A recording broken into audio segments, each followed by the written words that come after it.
안녕하세요. 매일 새로운 사연을 전하는 읽어주는 사연 라디오입니다. 구독과 좋아요, 많은 공유 부탁드립니다. 오늘의 사연 시작하겠습니다.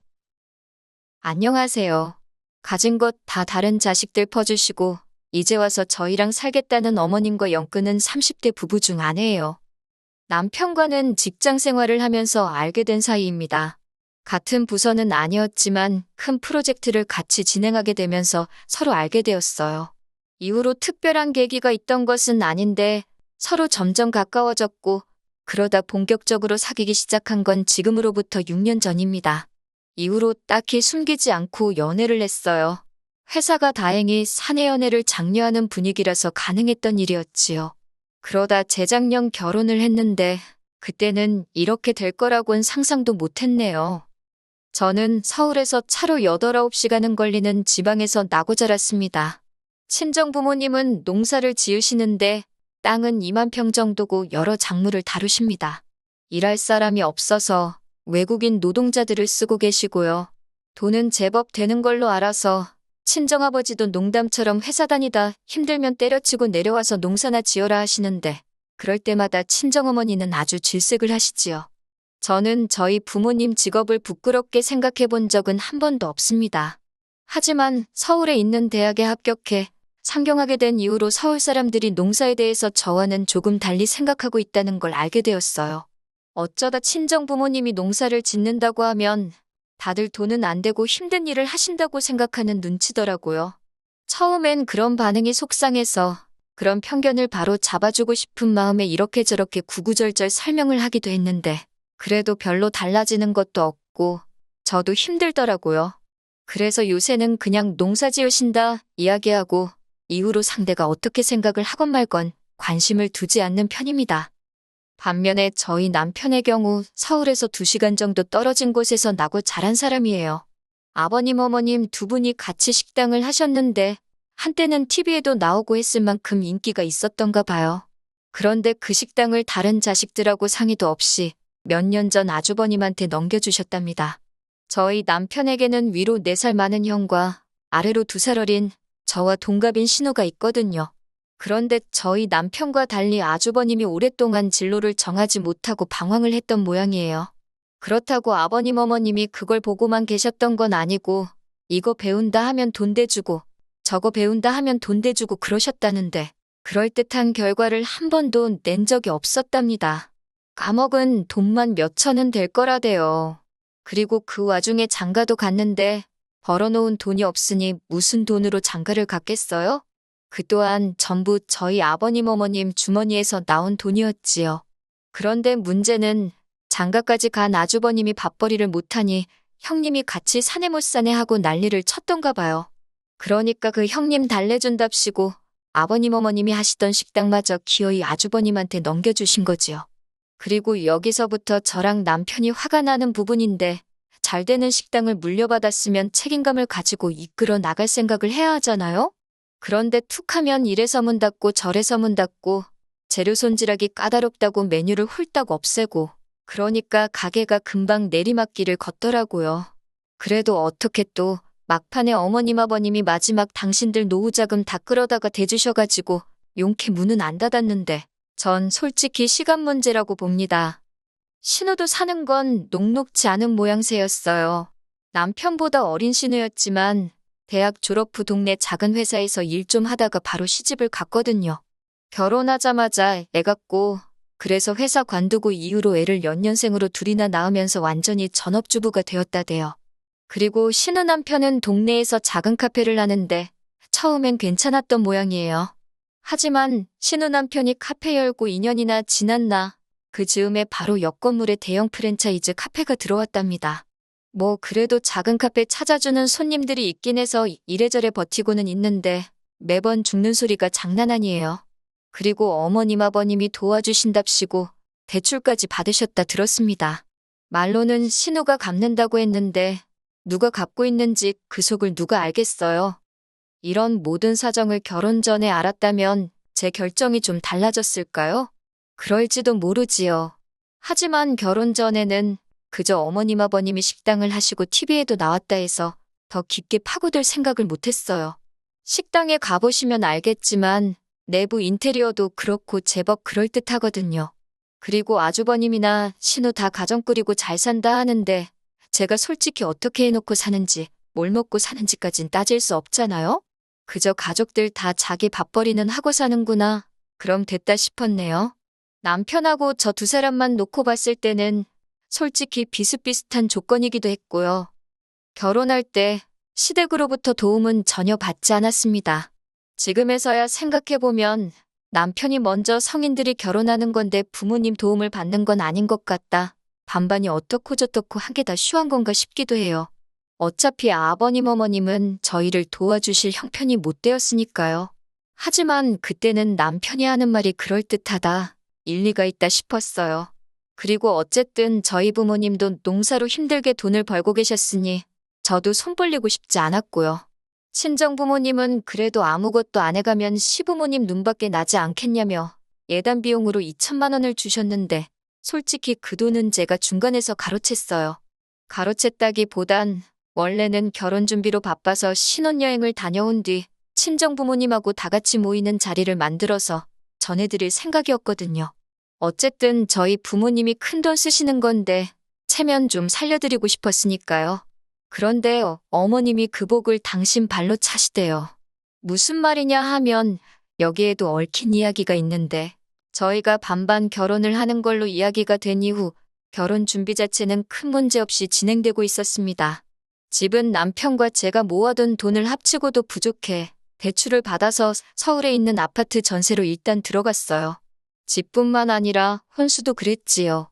결혼식 비용은 들어온 축의금으로 각자 해결하기로 했고요.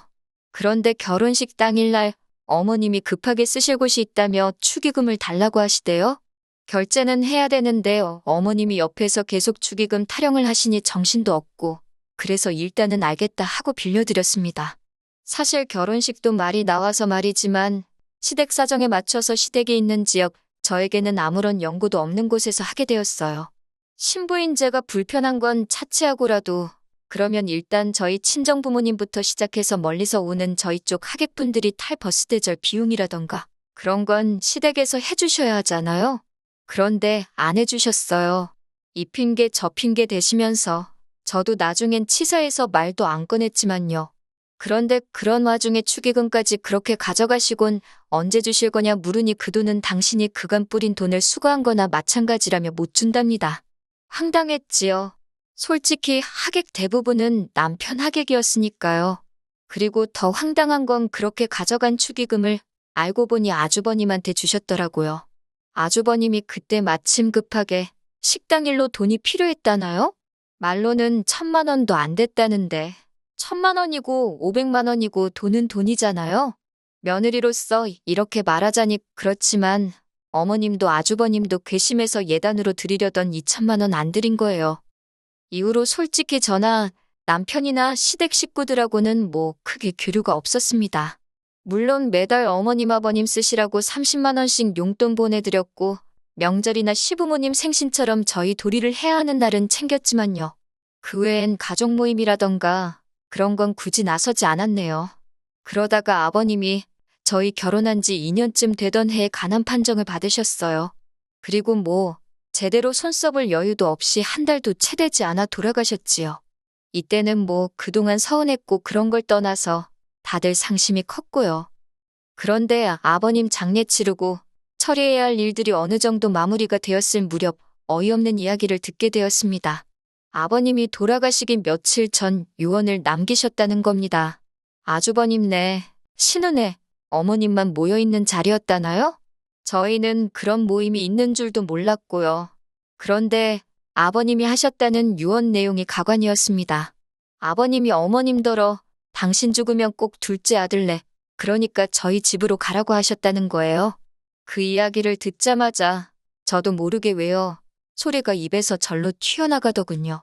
왜 저희 집으로 가라고 하신 거냐니까 그 의중이야 당신인들 알겠냐 하시더니 아주버님이랑 신우가 돌아가신 아버님의 마지막 말씀이니 저희가 그 말씀을 따랐으면 좋겠다는 겁니다. 어이가 없어서 일단은 안 된다고 했어요. 남편도 옆에서 말도 안 되는 소리 하지 말라고 그러더라고요. 그리고 이후로 아버님 돌아가시고 한반년이나 되었을까요? 어머님이 언젠가부터 속이 미식거리고 머리도 아프고 몸 여기저기가 안 좋다고 툭하면 전화로 앓는 소리를 하시더라고요. 사실 아버님도 간암 판정 받기 직전에 보이신 증상이 속이 미식거린다, 머리가 아프다. 어머님 하시는 말씀이랑 비슷했거든요. 그러니 신경을 안 쓸래야 안 쓸 수가 없대요. 그런데 아주버님이고 신우고 누구 하나 어머님 모시고 병원 가는 사람이 없더라고요. 그래서 남편하고 상의 끝에 일단 올라오시라고 하자 병원에 모시고 가자 했어요. 저희가 일하는 회사가 모 대학병원이랑 연계가 잘 되어 있어서 병원에 모시고 가는 건 좀 번거롭긴 해도 어려운 일은 아니었거든요. 그렇게 어머님이 올라오셨습니다. 그런데 무슨 어디 여행이라도 가시는 분 마냥 짐을 많이도 사오셨더라고요. 황당했지만 어차피 내려가실 땐 태워다 드릴 생각이었으니까 대수롭지 않게 생각했어요. 그리고 이튿날 병원에 모시고 가서 검사받고 결과가 나올 때까지 저희 집에 계시겠다고 우기셔서 그래 뭐 혹시나 결과가 안 좋으면 다시 모시고 가야 할 수도 있단 생각에 계시라 했습니다. 그런데 일주일 뒤 받아본 결과지는 걱정할 게 하나도 없었어요. 수치가 너무 좋았거든요. 심지어 몇몇 항목은 같은 나이대 분들보다도 훨씬 좋게 나왔지요. 그래서 이제 다시 어머님 댁에 모셔다 드리려고 하니 어머님이 정말 말 그대로 대자로 누우셔서는 가기 싫으시답니다. 혼자서 너무 외롭고 쓸쓸하시다고 가기 싫으시대요.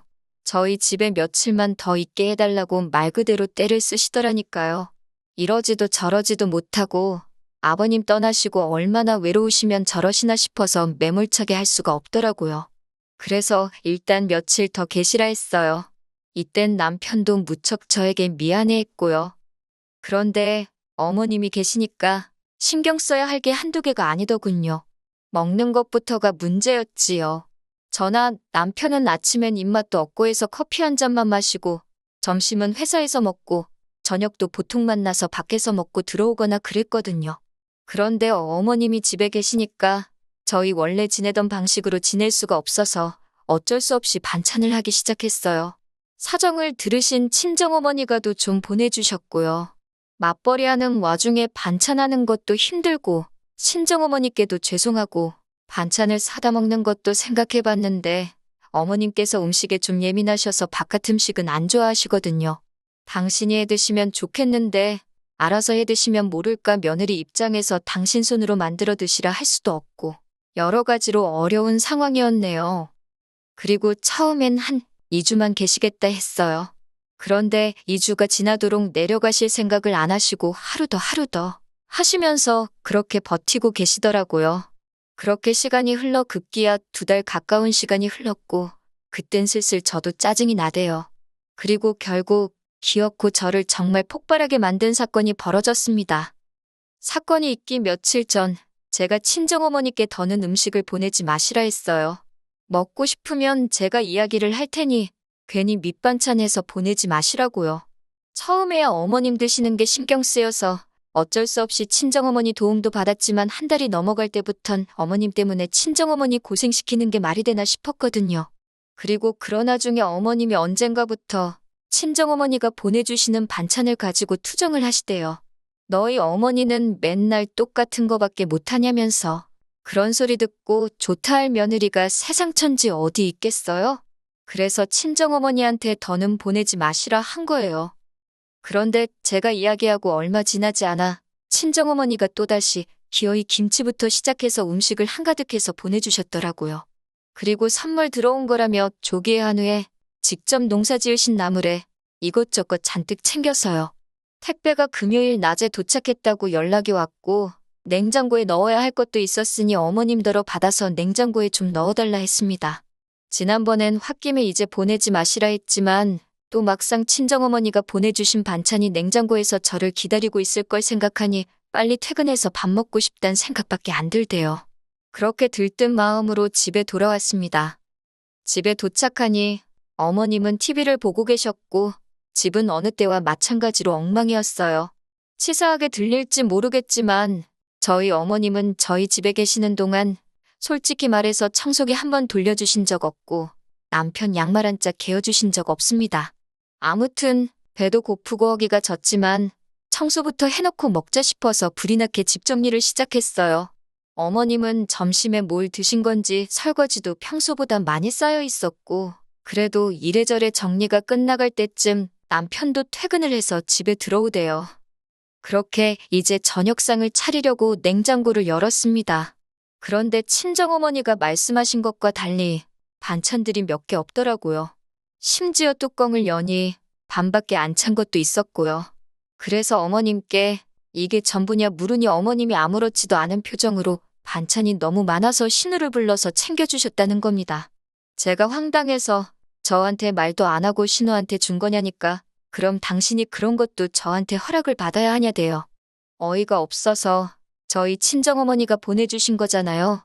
라고 대꾸하니 니네 친정어머니가 너 혼자 먹으라고 보냈겠냐면서 저더러 욕심도 사납다 그러시는 거예요.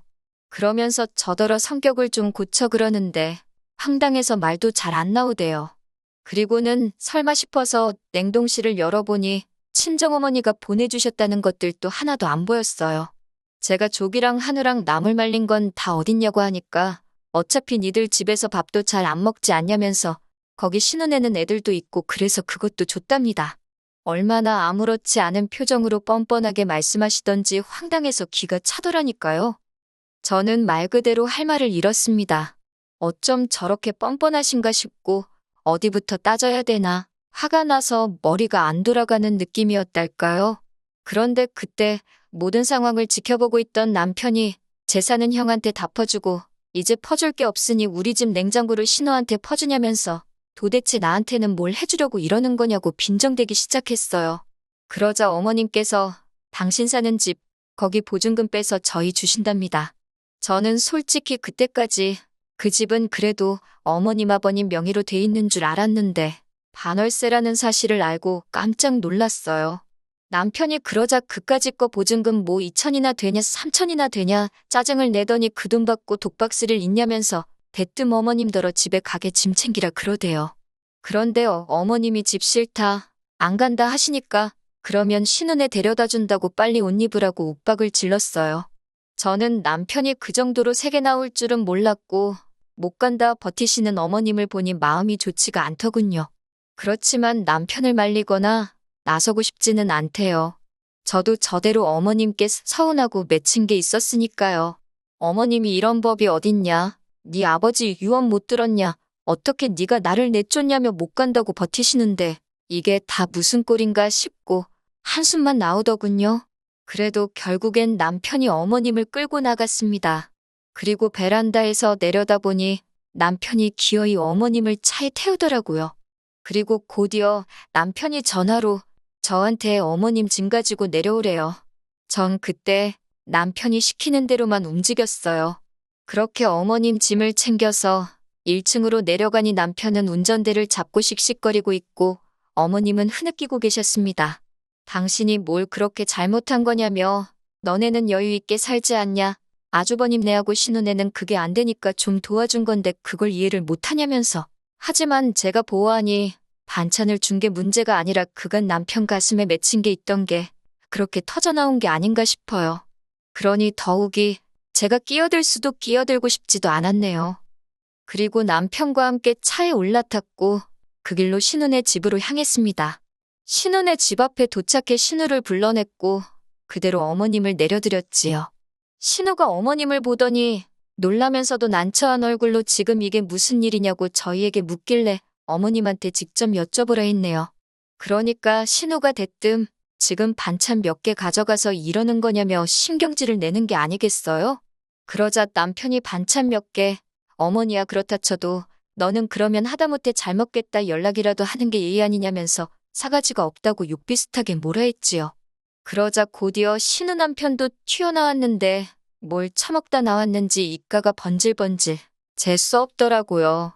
더는 상종할 필요도 없다 싶어서 그대로 남편하고 집에 돌아왔습니다. 그리고는 뭐 아주버님한테 전화 오고 신우한테 전화 오고 하는데 남편이 먼저 나서서 우리는 못 모신다고 딱 못을 박더군요. 전화 내용이야 제가 다 듣진 못했어도 이후로 지금까지 연락이 없는 걸로 봐서는 얼추 정리가 된 것 같습니다. 솔직히 저도 그렇고 남편도 그렇고 마음이 후련하고 그런 건 아니에요. 그런데 남편이 먼저 다 필요 없다. 사람 대접해주는 처가에 더 잘하고 살겠다 하니 저로서는 거절할 이유도 싫다 할 필요도 없잖아요? 제가 알기로 어머님은 결국 집으로 돌아가셨어요. 그러게, 자식 셋 고루고루 챙겨주셨으면 얼마나 좋았을까요? 아니면 아예 다들 각자 도생하게 내버려 두시던가. 어머님 처지가 안타깝긴 하지만 어쩌겠어요. 시간이 해결해주면 다행이고, 아무튼 이렇게 말해도 될지 모르겠지만, 사람이건 뭐건 뿌린 대로 거둔다는 말이 딱인 것 같습니다.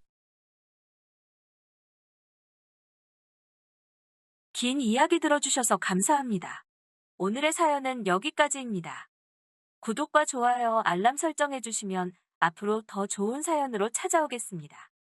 감사합니다.